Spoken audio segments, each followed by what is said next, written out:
Welcome. Welcome Shade in the City, guys. Unfortunately, we had to do a virtual edition of this new season of Ready to Love because there is snow on the ground. Only a little bit, but still, it's enough that, we decided to play it safe. So thank you guys for tuning in, and we are ready to get into this new season, meet our new singles. So let's get into it and let's get shady. You all late? Don't do that.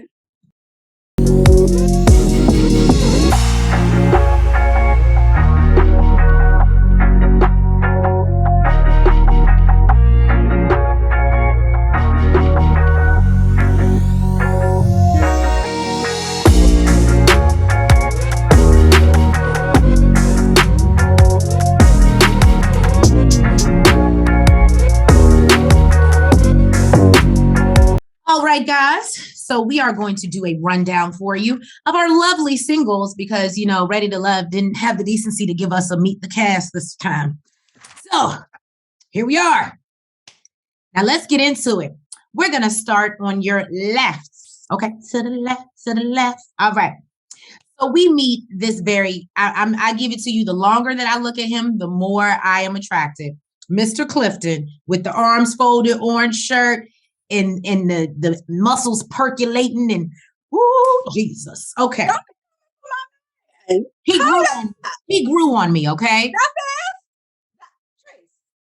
I told you the longer I looked at that picture, he might take good pictures. No, because I didn't even see this picture. And what did it for me is when he got out the car. When he got out the car, I told you what he was giving me.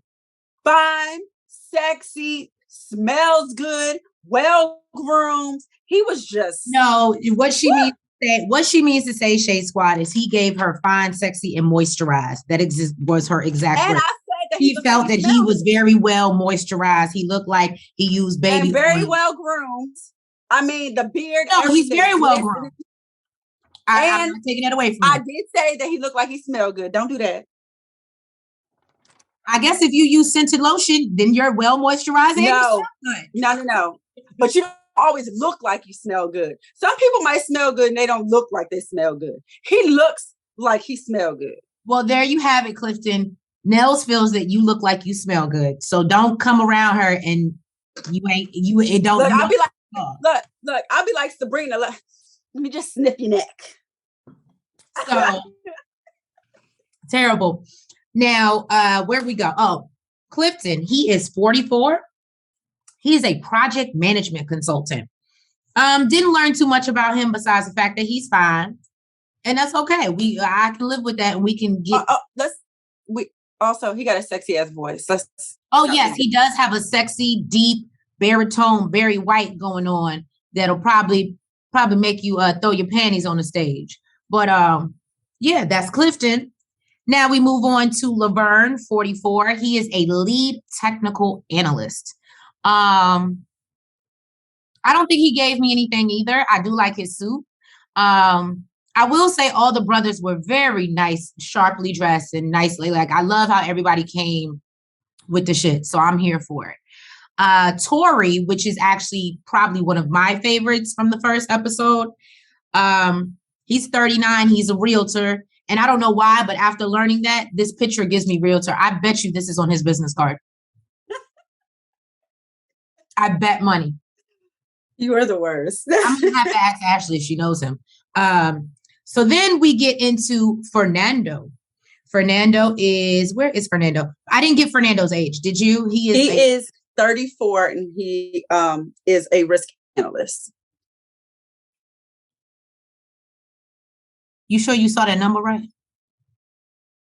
Yeah. Oh, okay. Chanel says he's 34, but okay. So Fernando, this is why I need my fan. This is why I need my fan. I need my fan, bitch. I need my fan. You shady bitch, you. So Fernando is 34 and a risk analyst. Maybe it's the stress of the job. I don't know. Let's go over to Demetrius. Demetrius is 42. He is a government contractor. And he is fine as well. He is fine as well.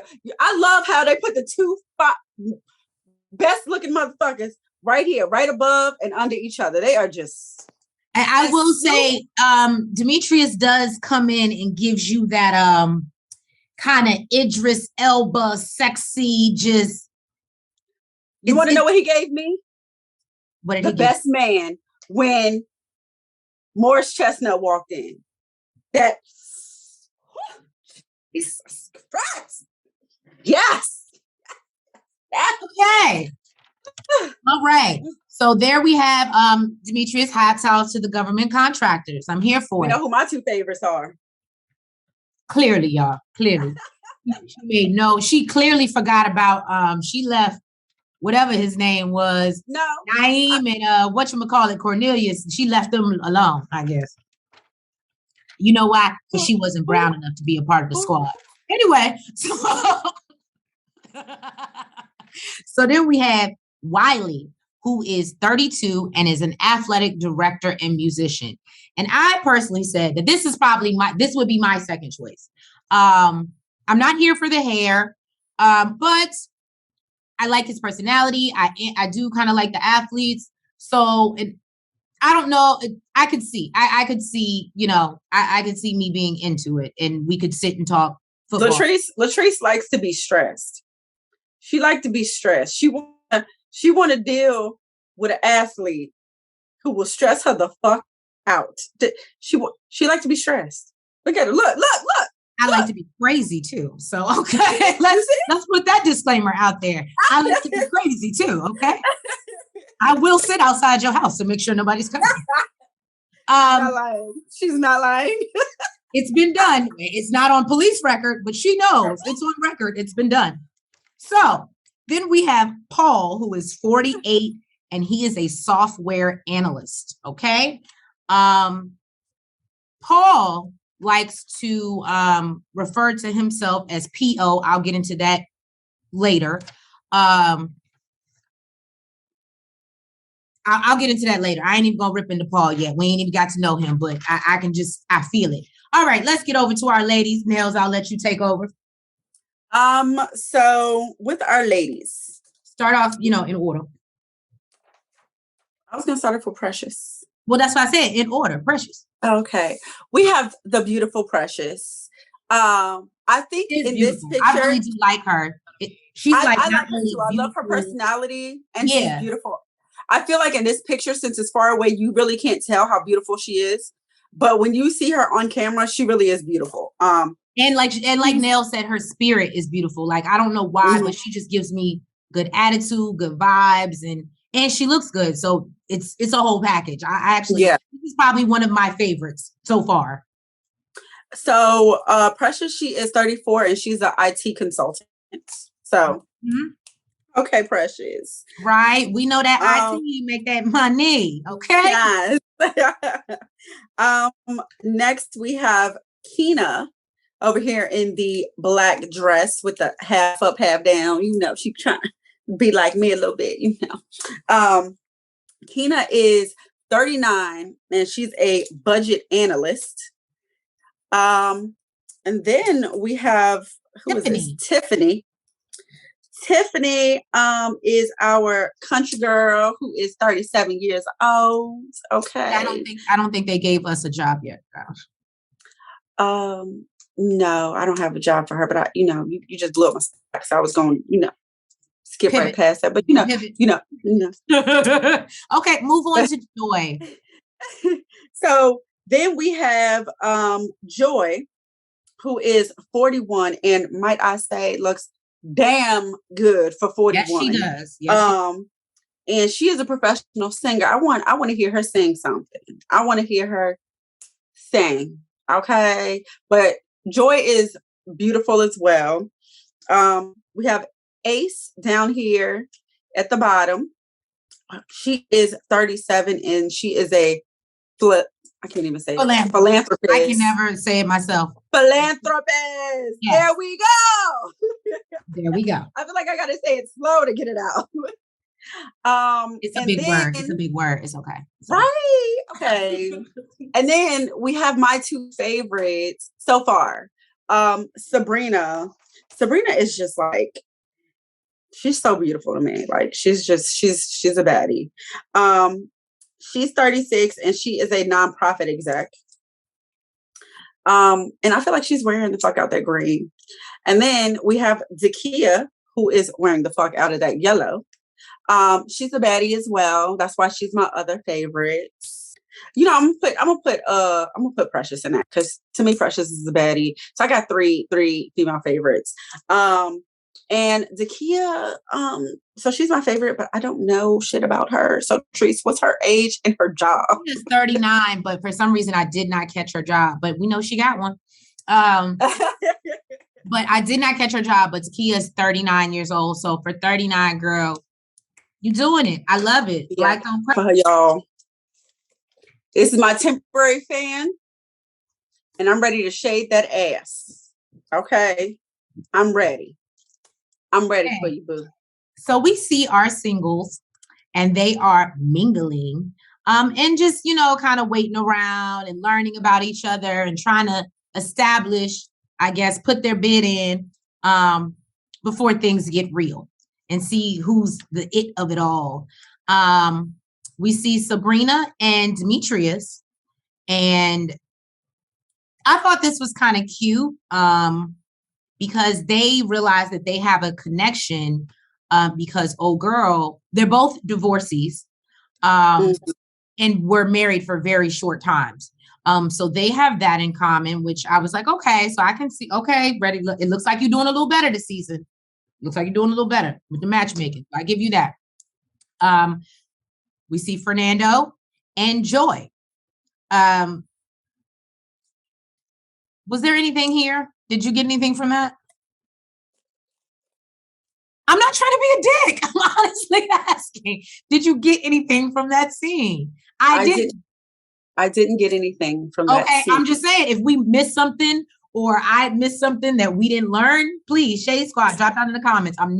I promise you I'm not being shady. I didn't get anything. I think even Joy. Picture. I think even Joy didn't get anything from Fernando. Yes. But I want to point out before we skip past my boo thing, Demetrius. I love the fact that he took accountability for his marriage failing. He did. He said that, he made some young dumb mistakes and cheated. Their relationship ended for infidelity. And I just love the fact, especially when you're meeting somebody new, you normally put your best foot forward and you don't say shit like that. But I like the fact that he let her know, like, this was the cause. I've grown from that. I've learned from that. And he took accountability. Kudos, Demetrius. Kudos. Then we get over to, I'm not going to call him a fool, but that's just what he gives me already. We're going to get over to Paul. Now, Paul, alter ego, or I don't know, likes to call himself P.O. When it's asked, I believe Precious asked this question, but when it's asked why, she was like, what does that mean? Like po-po? Like, and he's like, no, like delivery. Like, what did he say? No, he said post office because he delivers. Yeah.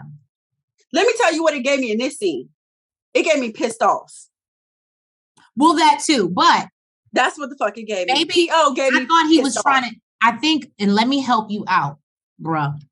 If you're going to use the PO thing, instead of saying because you deliver, why don't you say because I got that package? I don't know, but you got to be able to back it up. I can't speak for you, bruh. I don't know. I think it was supposed to include that as well as I think it's supposed to be that and above. Got it. Okay. Yeah. Okay. But no, I can understand where Nels is coming from with the pissed off. In this particular scene, we see him sitting down with Ace, which I think I think it's more, I think I just love her hair. Like, I think her hairstyle is so cute. I think she's cute. I don't know. I like her. So she's sitting down with Paul, P.O., and basically he's asking her, like, has she ever been married? Da, da, da. She lets him know that she is a divorcee, has been married before. And then he's like, well, how long were you married? And she's like, I think she said like a year and a half. And I felt it was so fucking disrespectful for him to come out his mouth. If you just met this woman 5 fucking seconds and you talking about so you didn't even try. Yeah, he was like, you didn't give it a chance. And the reason why I say that that's fucked up, you don't know why somebody's marriage ended. Exactly. He could have been abusive. He could, like, I'm not putting that on anybody, but you understand what I'm saying? There are real deep, it could have been infidelity. Like, it's so many things. He was like, oh, so, basically, like, if we were to then, like, like you would check out. Nigga, the way you talking, you would never. That will never be a thing. And then what also aggravated me is that she moved a little bit in her seat and he was like, oh, are you intimidated? Bitch, by the post office? The fuck? Right now, all you delivering is bullshit. But I'm gonna tell Amazon, come pick that package back up, motherfucking return. And I need a refund. Then we get to Miss Keena and Wiley. This was super awkward, and I won't say it was awkward. Do you remember handoff? Like, I just know the conversation went left. Well, I know interested in her. She didn't seem like she got up and walked away. I think he said that, like, basically, I think they were talking about like his job and what he does for a living. He said he loves his job, and then they got on his age. And when he mentioned he was 32, she was just like, and he was like, and then he asked, well, how old are you? And she was like, older than you. Oh, because she's 39. So that would make sense. Yes. But, he let it be known, I like older women.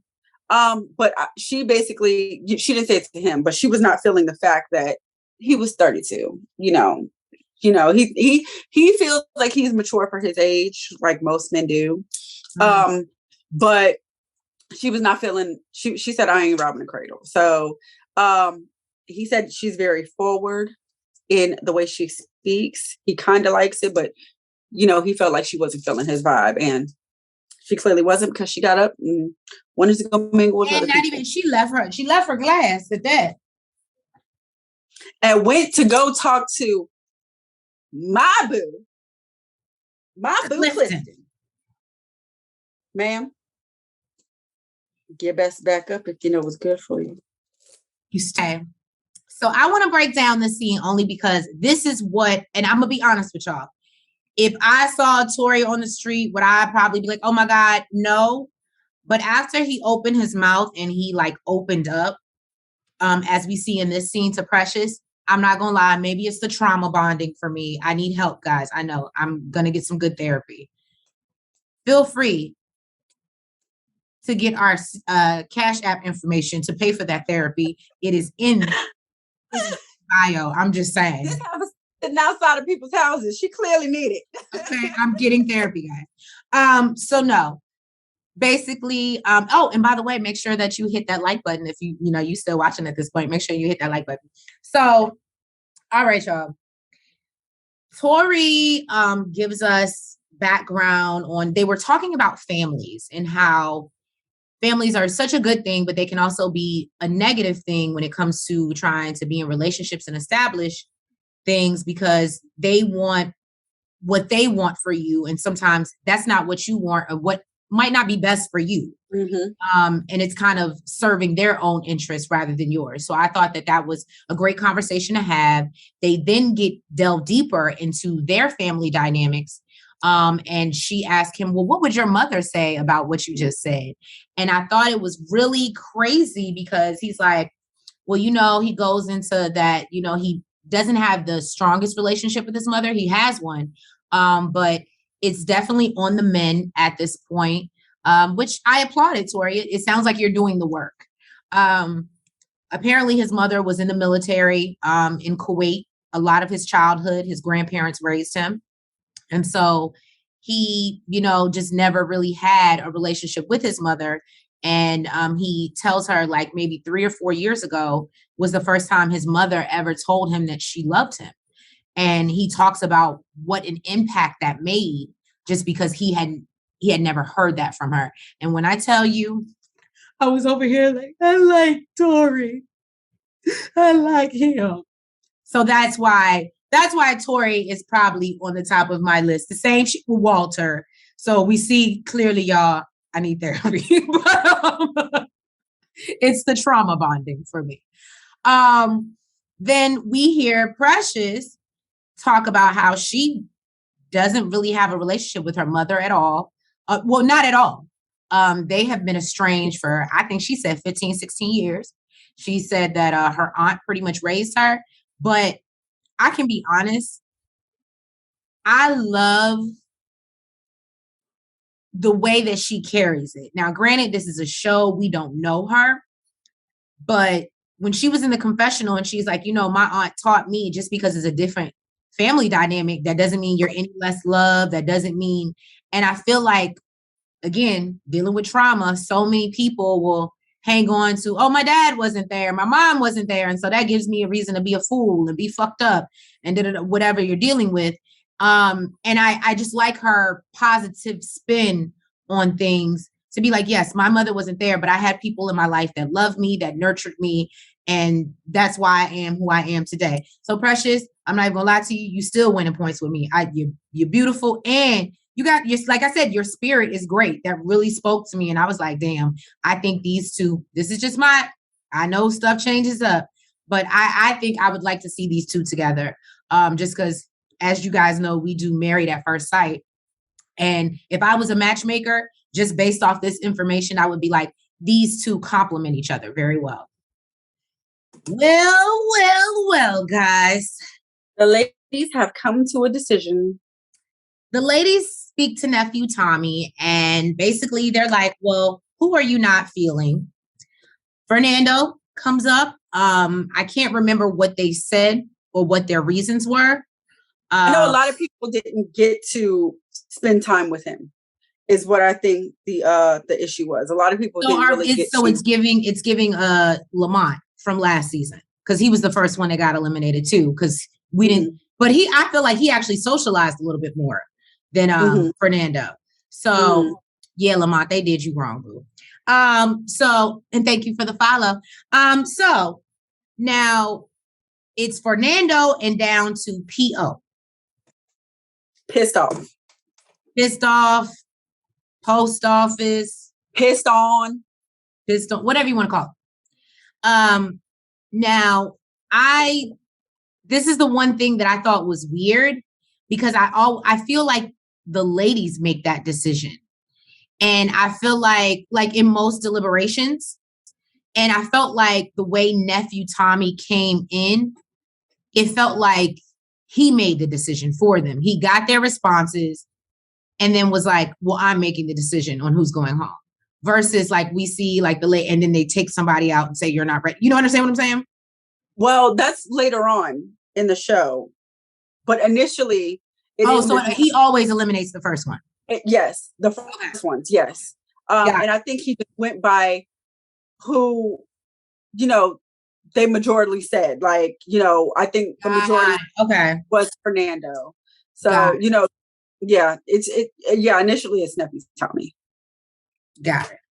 So basically we see Fernando, he gets eliminated. He's kind of down. He's like, well, damn, day one and I'm gone. Like, it's okay, Fernando. We wish you the best and follow us on Instagram and Twitter. We appreciate it. Y'all see my man, y'all. He's sitting next to Joy. Joy, you cool and all. You cool. I fuck with you. You cool. But keep that distance, Phil. Keep that distance. Keep that healthy space. I said keep that healthy space. That healthy space. Yeah, I just want to touch on Clifton because, that's my boo. And he just, I don't know. Like, I had to send Treese a picture to show her what I meant when I said he's well-groomed. Literally, the hair and the beard were glistening. I don't know what time it is at night, Okay. But they were glistening. Do you see in any of these other pictures anybody glistening? Nope. Nope. No, nobody else glistening. Just my well-groomed, well moisturized, well taken care of man over here. Jesus. On the main. Oh, and let's not forget. Joy said that he is 6'4". That helps. 6'4", sounding like Barry White. So are you on this show? Because I know you ain't having no problems. And I know you ain't having liked problems. his, I will say, again, he's growing on me. I love how he was joking with her about doing goat yoga. Clifton, I'll do hot yoga, goat yoga. We can downward dog, cat, cow, however you want it. Trace. You don't do yoga. You don't keep do that yoga. healthy distance. You don't do yoga. Remember? Keep that healthy. It was a joke. Remember? Yeah. It was a joke. Remember? No, I actually believe he would do yoga. Keep that healthy distance. So no, I was telling Nels off camera, one of the things that I love is he gives me the type of guy that's so comfortable just in himself that if you were like, babe, I'm going to the nail salon to get, like, he's one of those that would be sitting up there getting a pedicure with you. That's my type of. And I told Treese that he is so well taken care of that he would be like, oh, that's where you go? Nah, boo, come to my spot.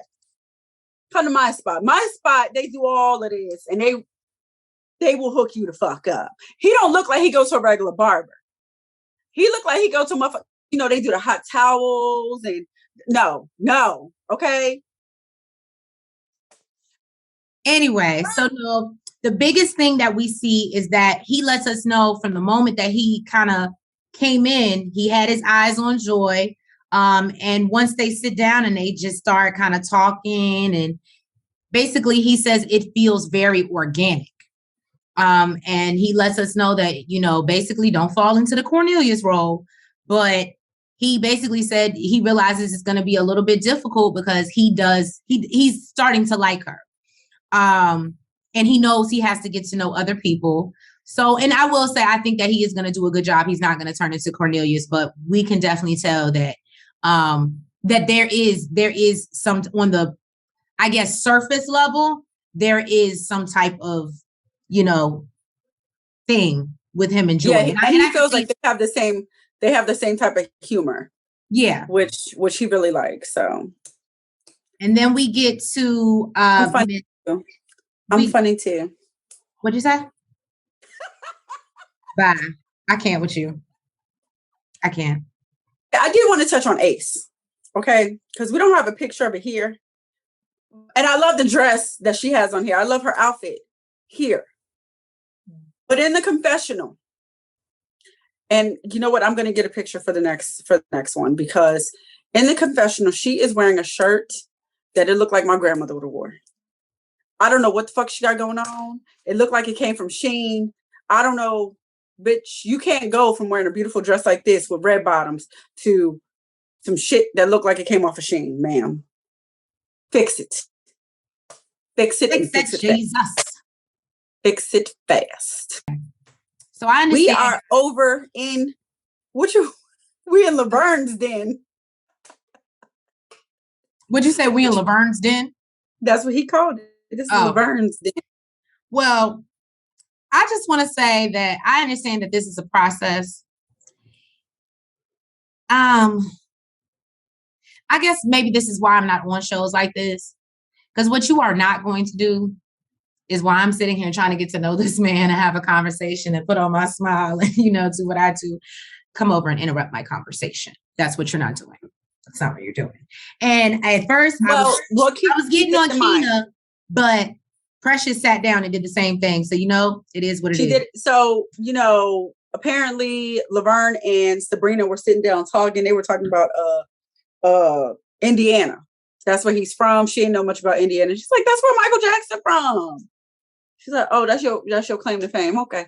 So he was clearly Saved by the Bell. Precious came in and had real conversation with him. They discussed bodybuilding, which you can, again, I'm here for you, Precious. You can clearly tell she pays attention because she was like, I overheard you talking about it.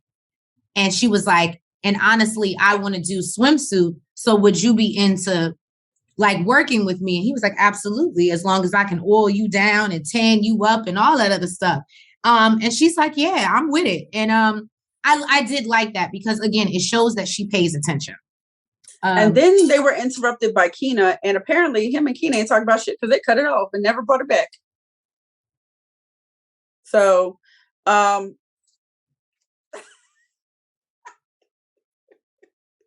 you understand why I'm pissed? What say? Do you understand why I'm pissed? I'm out here making a real connection, and then Tracy, I'm gonna do like you and play devil's advocate right now, okay? I'm going to say that there were so many interruptions, I'm assuming, because now the women are on the chopping block. And they're not trying to go out like Fernando did and not get a chance to, meet and mingle and, you know what I mean? Because that's really the reason why Fernando went out. He didn't get to meet and mingle with everybody. So now, Tommy threw them back in to go back and mingle. And they're like, okay, I got to go meet. I don't give a fuck if you talking to him or not. Hello. Hi. My name Hi. is Precious. My name is Tina. Hey, my name is exactly. Don't forget about me when it's time to eliminate. You remember me. You remember this face. My name. Yes. I spoke to you, sir. I have a good vibe. Remember that. It's time to eliminate. So, with this situation, if they didn't get a chance to do it in the beginning, I understand why they're doing it now because Tommy ready to chop that ass. So what did I tell y'all? Miss Keena can be a lot. Let's first talk opportunity number 2. We see Dakia and Clifton, they leave from outside where everyone's still mingling. And they're like, let's get away from the mosquitoes. And girl, I feel you because we had a summer. I don't know what was going on with these. They was like a new breed of mosquitoes. So I get it. And y'all by the water. So I know y'all was getting ate up. But they go inside her and Clifton to talk and they start to go into what's your 5-year plan? And she's like, I gotta be on the water. I see myself living on the water. And he's like, yeah, I want to live on the beach or definitely by the water. And here comes Keena. Can I interrupt? What's crazy is she really didn't want to interrupt. She was just tired. She just wanted to see. She just wanted to sit down. Why you couldn't go in the kitchen? And that's exactly what she took. Was a seat. What's crazy is Clifton had nothing to offer to the conversation. He was like, well, we were just talking about our 5-year plan. And can I just say, hats off to your boy. Because I feel like any other, I just think the way that, because they were in such a yeah, I saw that. Deep conversation and the way that he still included her. Mm-hmm. I was like, okay. Because Dakia looked aggravated as fuck. She looked aggravated. She's like, I just got this man alone. I've been trying to get him alone. And now this bitch comes to interrupt. But yes, he was very welcoming. And inclusive. And he was like, hey, this is what we're talking about. What are your thoughts?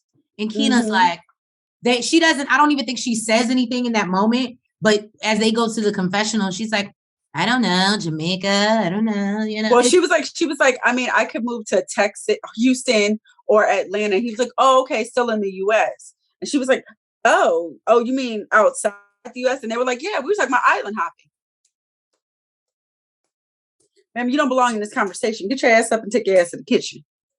You talking about Houston and Atlanta. Houston, Atlanta, Vegas, bitch. Go on. Get the fuck out of here. Get the fuck out of here. We talking about island hopping. Okay? The fuck? Stop interrupting people's shit, bitch. That part. Patrice happy right now. What did I say, guys? So anyway, let's back up. We start to basically, I keep wanting to call him Uncle Tommy. He is somebody's uncle. But anyway, so nephew Tommy. He's also somebody's nephew. And I'm sure he's somebody's uncle by now.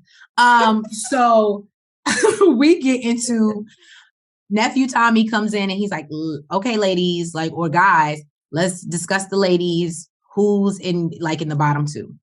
And of course, it's no surprise. Kina. And who was the other one? The one from Emporia. Tiffany. So it's Tiffany and Kina. Obviously it wasn't a hard choice. I can't do it. Fucking shady. I mean, it wasn't a hard choice because she wasn't giving anything, but I want to have a seat. That's the only thing she was giving the whole time she was there. She had nothing to offer conversation-wise. We really didn't learn anything about her as a person, besides that she clearly was tired when she arrived and maybe needed a nap. What? And so there you have it, guys. That was episode 1. I need to put this bitch under a literal palm tree. These fans ain't working. These palm fans are not working. This bitch needs to be under a fucking tree. I'm just saying, y'all. And I don't disagree with the decision, as you guys know. Kina, it's been real. Hopefully we see you at the reunion. We get to learn something else about you, because we didn't learn it here. And we appreciate your time. All right, guys. Thank you so much for joining us for another shady review of Ready to Love, season 5, episode 1. Kina's gone. Fernando's gone. So I'm going to see how I can black them out or put X's over them. So we just start eliminating people and just knock them off the chart as we go. No, we're Xing them out trees. Ain't no point in looking at them if they ain't going to be on the show. Oh, you know what? I'm just saying. So thank you so much for joining us, guys. Please make sure that you like the video. Yes, you comment like you have been doing, and we so appreciate it. So appreciate it and love it. Make sure you subscribe. And hit the notification bell so you know when we're posting something else. Exactly. And make sure that you're sharing us with everyone that you love as well. You know, make sure that you're sharing, because sharing is caring, right? Also, follow us on all of our social media platforms. They're all Shade in the City. It's super easy to remember. Follow us. Right. Because we got some shady shit there so too. Much for your support. We greatly appreciate it. And like Nell said, we're loving the comments. We're loving the likes. We see everything. And we definitely take the time out to acknowledge and thank you guys for your support. So again, we appreciate you, and we will catch you next week and hopefully have a little more to give. And I'll have my exes over the, people that are no longer with us. Have a good night. Bye. Front, back, side to side. Make sure you go like and subscribe. Front, back, side to side. Make sure you go like and subscribe. Hey!